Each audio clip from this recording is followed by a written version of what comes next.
Thank you, Roe and Thomas Massie. I really appreciate you putting forth this discharge petition. It's tough to understand that we have to be here because this doesn't seem like a partisan issue. This is an issue, sex trafficking and sexual abuse transcends politics. We as Americans expect equal protection under the law, and there can be no doubt that Jeffrey Epstein received far greater protection than any of the victims that he abused for years. In 2008, Courtney Wild walked into my office because she was a part of a federal investigation into Jeffrey Epstein where all she wanted was the government to talk to her. Little did she know the government had worked out a secret immunity deal for Jeffrey Epstein, and we had to file Jane Doe's versus United States of America to prove that Jeffrey Epstein worked out an illegal non-prosecution agreement with the government. That was 2008. It took us 10 years battling the government pro bono for the judge to ultimately determine that the victims' rights were violated. The government has mistreated them after Jeffrey Epstein mistreated them. We then filed civil lawsuits against Ghislaine Maxwell, which has resulted in her being in prison. Our civil lawsuits led to her prosecution. We filed lawsuits against Jeffrey Epstein, against his estate, and against two financial institutions, JP Morgan and Deutsche Bank, that proved that they knowingly provided the financial infrastructure for a sex trafficking operation. Unfortunately, all of the documents and evidence that we have worked so hard to gather hide behind protective orders, confidentiality agreements, and bank secrecy laws. That is why this discharge petition is so important. While we have seen the documents, you haven't. And when you see the documents, you're going to be appalled. And the American people deserve to see everything. When you sign this discharge petition, it should mean nothing is off limits. That means the documents in the possession of the CIA should be made available. Those in the possession of the FBI going back decades should be made available. The SEC, financial records in the possession of FinCEN should be made available. Everybody knows that evil flourishes in the darkness. Corruption flourishes in secrecy. It is time right now to make a difference for the women that are behind me right now. They have been courageous and fought through this whole thing. Whether you're a Republican or you're a Democrat, this one is an easy call. You're an American who cares about equal rights and equal protection under the law. If you care about these women, if you care about our country, and you care about this issue, this should pass with flying colors. I really appreciate everybody being here.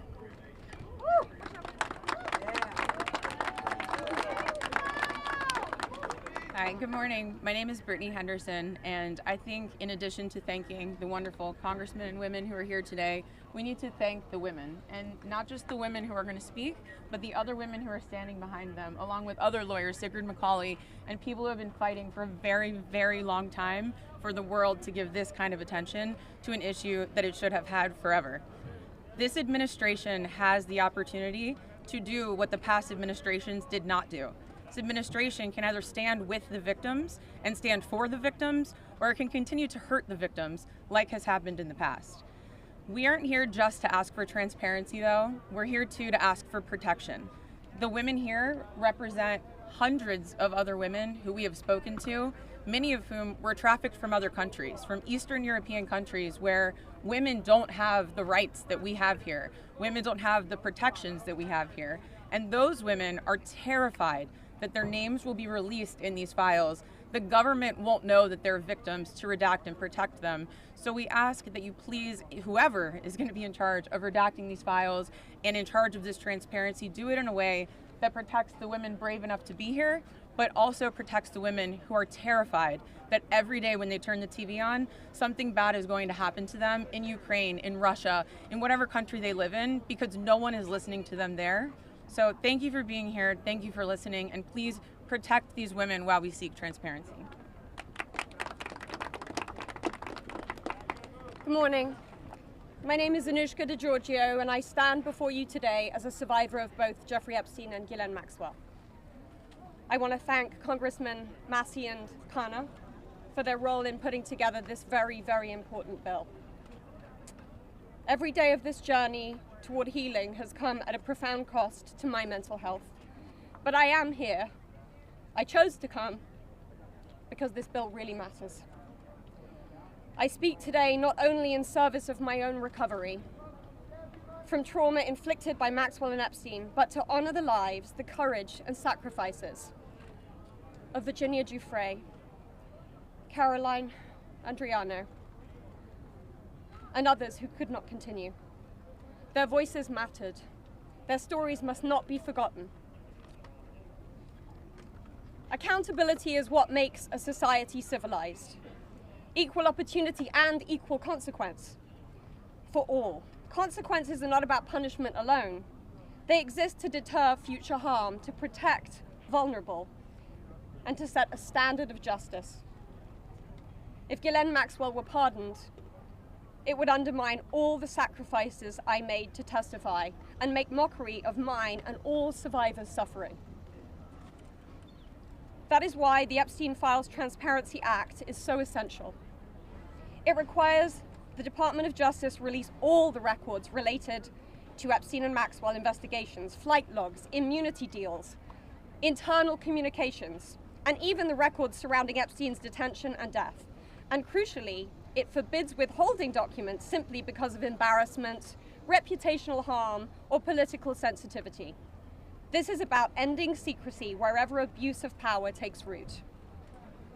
But transparency alone is not enough. Survivors need protection, resources, and legal support.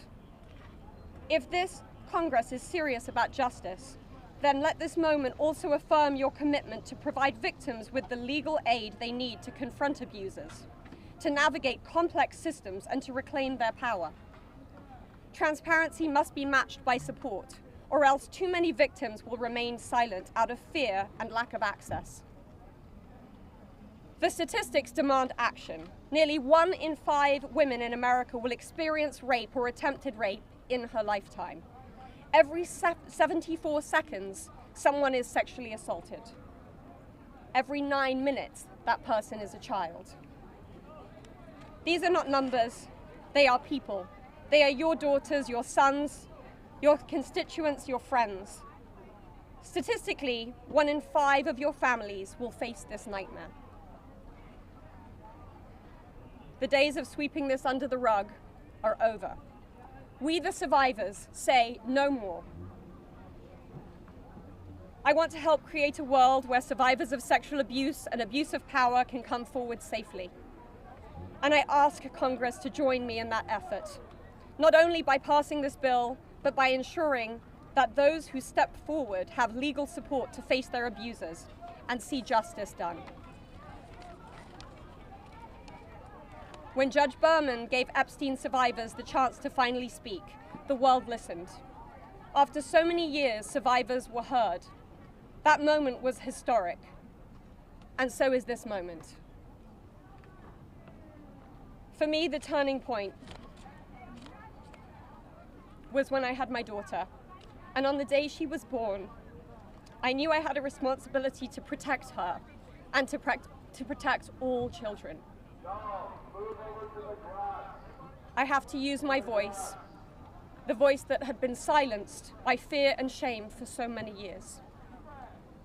Make no mistake, my polished exterior is a shield hiding a wound that still bleeds.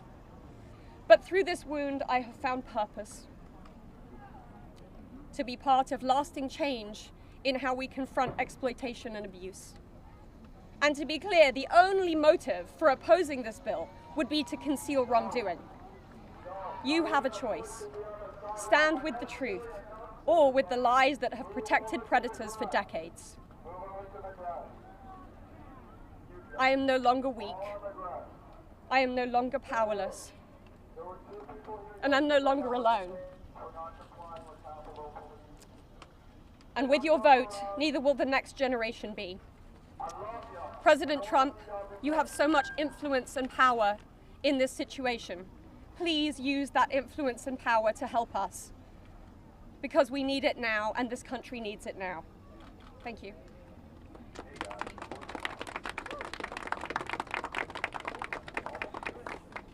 Hello. My name is Annie Farmer, and I was 16 years old when I was flown to New Mexico to spend a weekend with Epstein and Maxwell. That same year, 1996, my sister, Maria Farmer, reported what happened to me there, along with reporting her own assault at their hands and their theft of sensitive photos of herself, of me, and our younger sister that she had taken for her work as a figurative painter. I am now 46 years old. 30 years later, we still do not know why that report wasn't properly investigated, or why Epstein and his associates were allowed to harm hundreds, if not thousands, of other girls and young women. We have never been told whether those images were found when they discovered a large amount of child sexual abuse material on his property. As a psychologist, I understand that when the systems meant to protect us recreate the abuse cycle, the betrayal that occurs can be just as damaging as the original trauma. This happens when survivors of these crimes are not believed, when our well-being is not weighed as heavily as those who have more resources or more privilege, and when perpetrators of these crimes are given a platform rather than the survivors of them. For so many years, it felt like Epstein's criminal behavior was an open secret. Not only did many others participate in the abuse, it is clear that many were aware of his interest in girls and very young women and chose to look the other way because it benefited them to do so. They wanted access to his circle and his money. Their choice to align with his power left those of us who had been harmed by this man and his associates feeling very isolated. I could never have imagined being here today and this chorus of support that we have all received. I have been sent so many notes and messages from people with no direct connection to this case who've expressed their solidarity with us. And I believe that is because, in part, as Anushka explained so well, this is an extremely widespread issue of child sexual abuse, of sexual exploitation, of sexual violence. This affects almost every family in some way. From my conversations with women in these last few days and from all of the support that we've received, it's very clear to me that we are not going away, and we are not going to be quiet, and we are not going to give up. And I ask the American public to stand with us and not give up.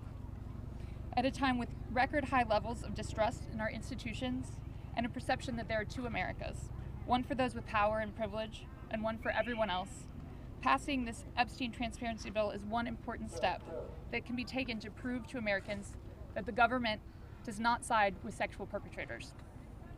A thorough public review of this information is an important step in preventing the type of systemic failures that have occurred in this case and harmed all of us. An important step towards healing for those involved. Thank you.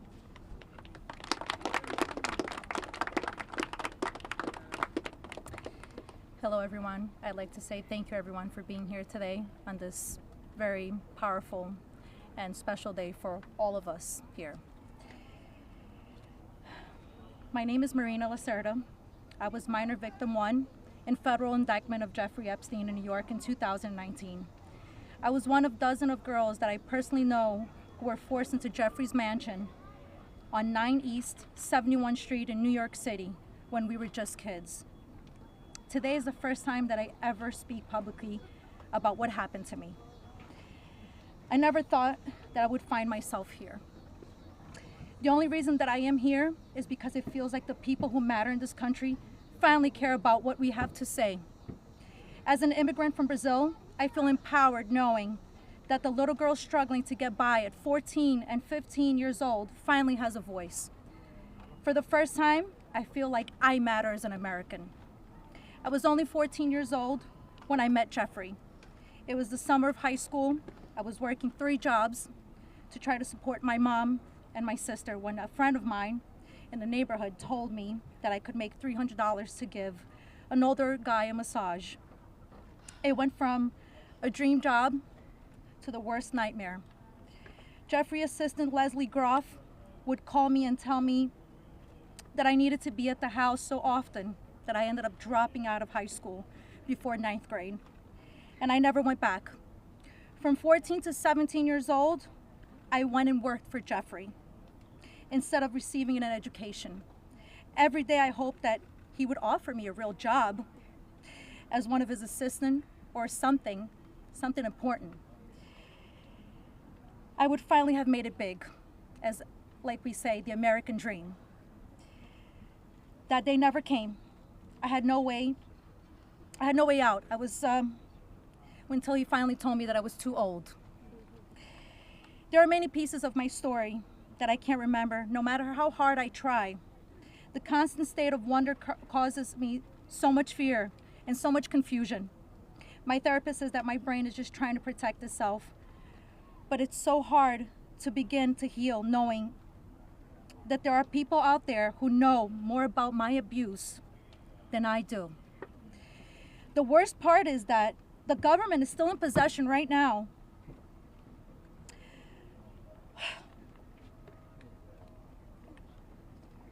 of the documents and information about that could help me remember and get over all of this maybe and help me heal. They have documents with my name on them that were confiscated from Jeffrey Epstein's house and could help me put the pieces of my own life back together. But I don't have any of it. And I know the same is true for many of these women.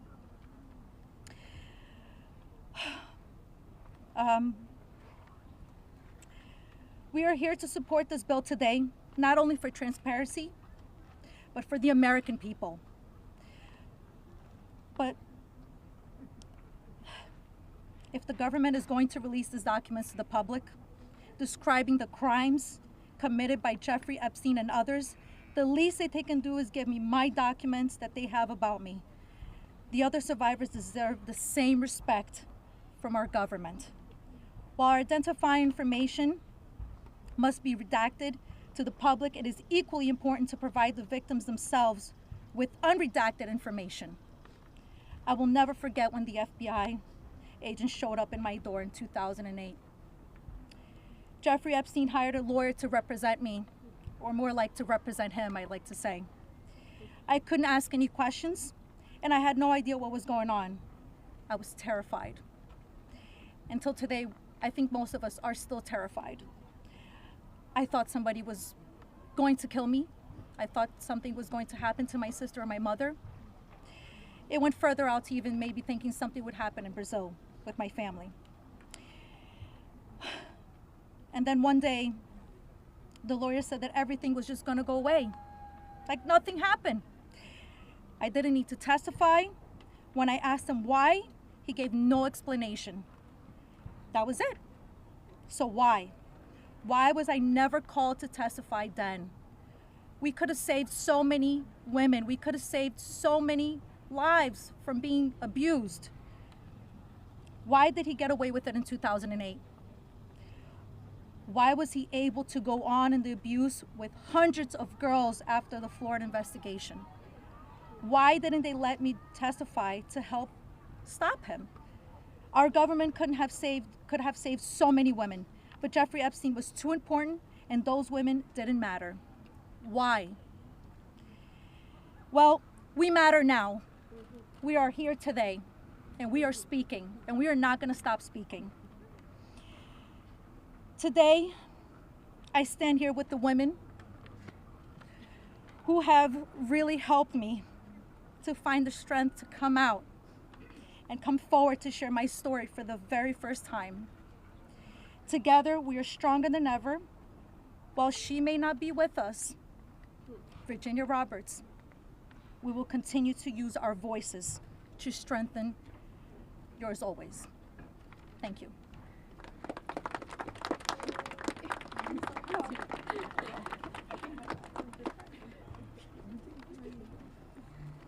Hi, my name's Courtney Wild. I just wanted to take a second and just have a moment of silence for all the women survivors that aren't here with us today, that passed away due to anxiety, depression, trying to keep up with this case. A moment of silence, please.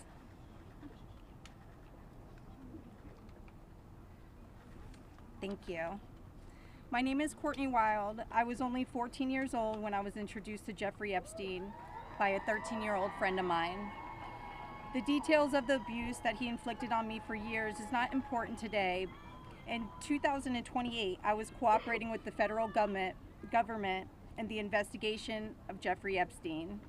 They sent me a letter telling me to be patient because this was going to be a lengthy investigation, but at the same time, they refused to talk to me and tell me what was going on. So I hired an attorney, Brad Edwards, because I was hopeful to get some answers. When I walked into his office at 19 years old, Brad sued the government for refusing to tell me what was going on under the Crime Victims' Rights Act. The only reason anyone ever found out that the government had already given Jeffrey Epstein immunity through the non-prosecution agreement was because our lawsuit forced the government to tell us. Otherwise, nobody would even know that today. Sometimes it's hard to believe that I had to sue the United States just to learn that my abuser was given immunity. I started as Jane Doe, but I decided I was proud enough to take on our country, and I was on the right side of history. We fought the government for 10 years to prove that the government violated our rights as crime victims and the crime victims' rights in order to protect a pedophile. We had to win the 11th Circuit Court Appeals to force the government to turn over thousands of pages of emails between Jeffrey Epstein and the government. Those emails provided the proof that the government worked very hard with Jeffrey Epstein to violate our rights. Why? Why did the government work so hard to protect Jeffrey and not so hard to protect me and my other innocent friends? Why was Jeffrey so important to the government, and why was I so insignificant? Why did nobody but our lawyers care before now? It seems people have only started to care because of Twitter and politics. But I would like to say this has nothing to do with politics. This is not a blue thing or a red thing. This is an everyone thing. We can all agree on this. The injustice that has happened here. Multiple, over and over. Everybody that talks about this just seems to make it worse. We need transparency. It's time for us to see beyond the curtain. Why was Jeffrey Epstein so protected? Who is still being protected? And who protected them all, so the world can understand how Jeffrey was able to abuse so many of us for so long. I was lucky to have Brad Edwards, Brittany Henderson, and Paul Cassell take on my case pro bono and fight fearlessly over 20 years' time. I would like to thank them, and I'd also like to ask the Trump administration to please sign off on the Crime Victims' Rights Reformed Act, the Courtney Wild Crime Victims' Rights Reformed Act that's we're trying to get passed here, so we can close the loopholes in the CVRA case that Epstein's attorney used to their benefit to get away with this. Thank you so much.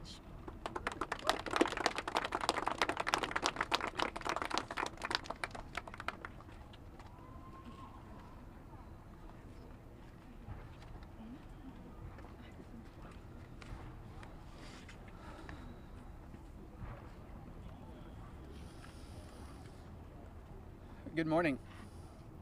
First and foremost, we want to extend our deepest gratitude to Brad and Brittany Edwards, Congressman Massie and Khanna, and above all, the brave survivors who have entrusted us with the privilege of speaking today on behalf of Virginia Roberts Giuffre as her family. We are here today because we support H.Res.581, the Epstein Files Transparency Act, in its entirety. But as much as this bill is about shining a light on truth, it's not just about the bill.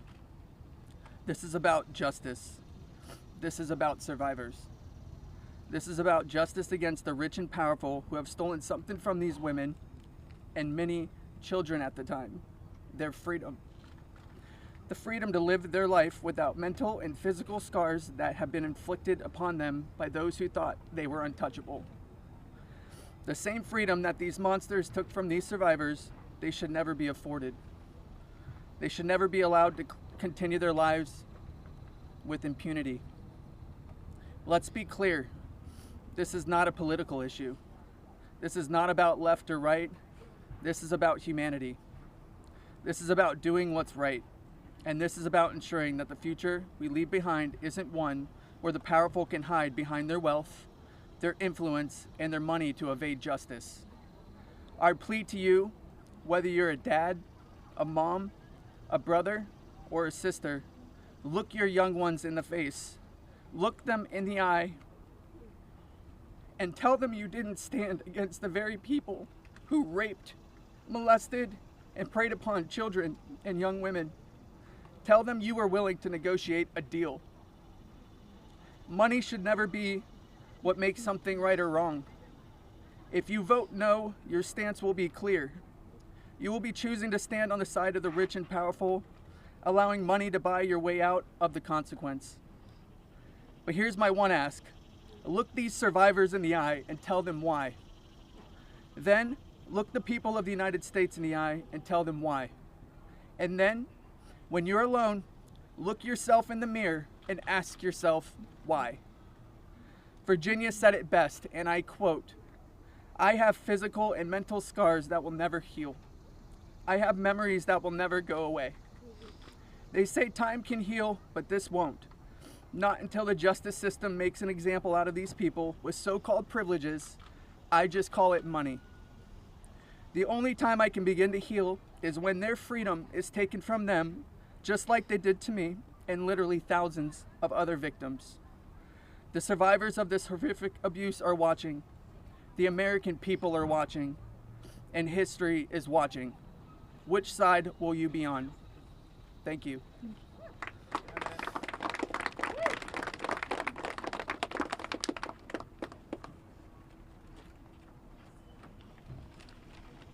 Hello, my name is Jenna-Lisa Jones, and I was only 14 years old when my friend brought me over to Jeffrey Epstein's house in Palm Beach in 2003. I had a terrible home life, but I was such an innocent kid then. I always did my best in school, and I had such a positive outlook on life. Until that day that I met Jeffrey, I have never been more scared in my life than I was that first time that he hurt me. I remember crying the entire way home, thinking about how I couldn't ever tell anyone about what actually happened in that house. This guy was so rich and had so many pictures with so many famous people, and no one would have ever believed me if I told them. I want to thank Congressman Rowe and Congressman Thomas Massie for having me here today. It was really hard for me to find my voice and to become strong enough to speak about my abuse. I didn't come forward until 2019, and even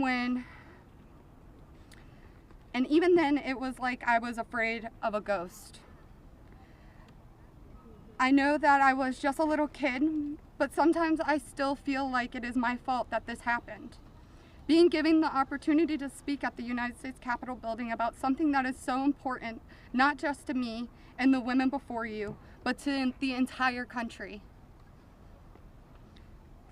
Together, we can finally make a change. And that is thanks to the people like these two congressmen and their teams who actually care about the victims. If you are a member of Congress and you are listening to all of us speak here today, please really listen to us. Please vote for this bill to be passed. Please recognize how important it is for transparency relating to Jeffrey Epstein. Whether you are a Democrat or a Republican, this does not matter. This is not about sides. You are an American, and you are a person who has chosen to serve in an elected position to stand up for those you represent who cannot always stand up for themselves. We are those people. We are the Americans that you promised to protect, and we need your help. Please, President Trump, pass this bill and help us. Make us feel like our voices are finally being heard. Thank you.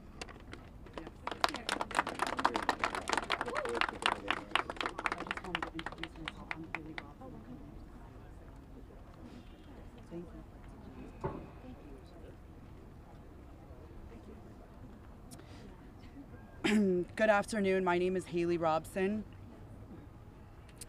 I was a 16-year-old high school student athlete who made good grades and had high aspirations for college, when I was recruited and asked by a classmate of mine alongside with a 20-year-old male if I wanted to give an old rich guy a massage.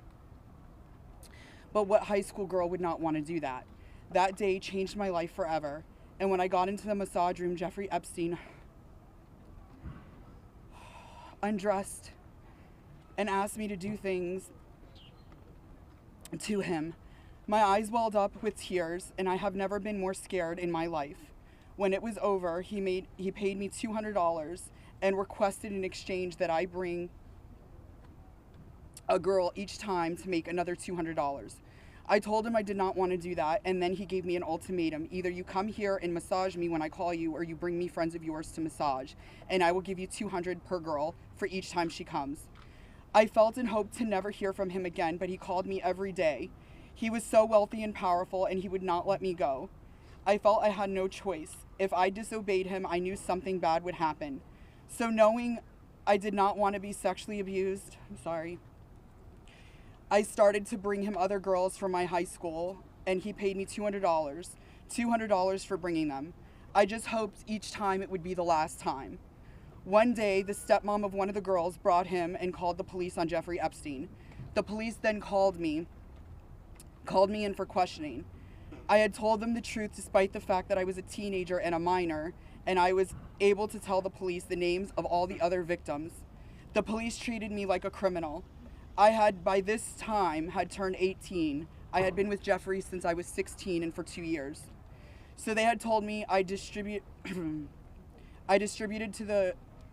So they told me I was going to be arrested. My name was then distributed to the press as a co-conspirator of my abuser, who I detested. My entire world was crashing in around me, and I started being threatened and bullied, till this day still receiving death threats. I was singled out and for many years had to suffer a smear campaign of lies about me because of the way that I was portrayed by the press. The press made me out to be a predator when I was just a 16-year-old little girl who was sexually abused by a powerful man and an evil man. For years, I had no friends. My boyfriend was murdered, and there was nowhere to turn. The government, after investigating more, learned that I was true a victim, but the damage was done and it was too late. There was no way to undo the harm the press had caused me. In 2019, I met Brad Edwards and Brittany Henderson. They changed my life, and they believed in me and have helped me to finally heal. Healing is a process, and I may never get there. But the passage of this bill requiring the government to produce all the evidence that it has gathered on Jeffrey Epstein and Ghislaine Maxwell is a huge component of healing for me and for the many other women who have suffered for so long. For many reasons. First, we and the rest of the world need answers. Why was he so protected? And why didn't anyone ever care to stop him? It doesn't take a brain surgeon to know that if he is spending thousands of dollars a day paying high school girls he abuses and had a lot of access to cash. I learned through my attorneys in the JP Morgan class action case that there were years when his staff withdrew over $1 million in cash a year. Was that not a big enough red flag? There were wire transfers to other victims, and the government did not protect us. The banks did not protect us. So lift the curtain on these files and be transparent. Every single time a new conspiracy gets circulated in the media, whether he is still alive, what powerful person had him murdered, who was on the Epstein client list, and there are names going around on TikTok and Instagram, we, the survivors, are suffering severely. We take our kids to school and everyone is talking about it. We can't read the news or do anything without hearing crazy stories that are only able to live on because the government continues to hide the evidence and the truth. So people just make up stories. Those stories hurt. They hurt real people who have already been hurt. And we have lost so many Epstein victims to suicide, and maintaining the real truth in secrecy only allows for conspiracy theorists to tell lies that drives up our anxiety and fears and will continue to lead to more pain, more suffering, and honestly, more deaths of innocent victims. It's time you do is right by us. Unseal all the documents. We are requesting transparency. And I am requesting every congressman and woman that goes against this bill be outed. I want to know. Thank you.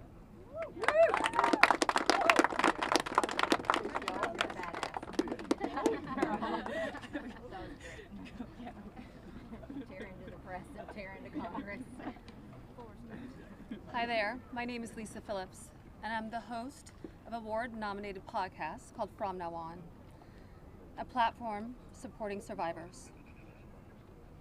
I want to thank all of my survivor sisters who came before me today. I'll be very short. In the year 2000, I was taken to Jeffrey Epstein's island while on a photo shoot on a nearby island. Who I saw and what I experienced there was a glimpse into a very dark and disturbing world. For years after, I tried to avoid Jeffrey, but he had introduced me to Katie Ford, the owner of the Ford Modeling Agency. Epstein's reach went to the very top of fashion, arts, and entertainment. This did not just happen to underage girls in Florida. In New York City, hundreds of young, ambitious women were abused by him. Epstein was not just a serial predator, he was an international human trafficker. And many around him knew, many participated, and many profited. And yet, he was protected. So I stand here today for every woman who has been silenced, exploited, and dismissed. We are not asking for pity. We are here demanding accountability, and I'm demanding justice. Congress must choose. Will you continue to protect predators, or will you finally protect survivors? And also, I would like to announce here today, us Epstein survivors have been discussing creating our own list. We know the names. Many of us were abused by them. Now together as survivors, we will confidentially compile the names we all know, who were regularly in the Epstein world. And it will be done by survivors and for survivors. No one else is involved. Stay tuned for more details.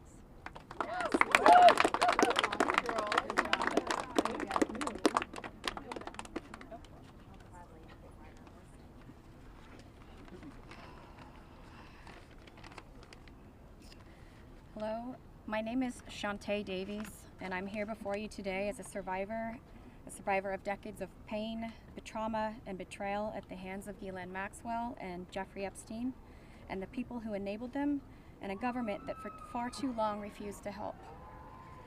In 2002, I was living in California, a young woman with high aspirations of becoming an actress. I was already beginning to make a name for myself in the industry. A person I trusted, someone I thought was a friend, invited me to meet a powerful woman who could help advance my career. That woman happened to be Ghislaine Maxwell. I was asked to give her a massage, though I had almost no experience, and when I did, she praised me and promised introductions to someone enormously powerful, someone who could change the course of my life, and that man was Jeffrey Epstein. At first, I was an excited young woman on top of the world.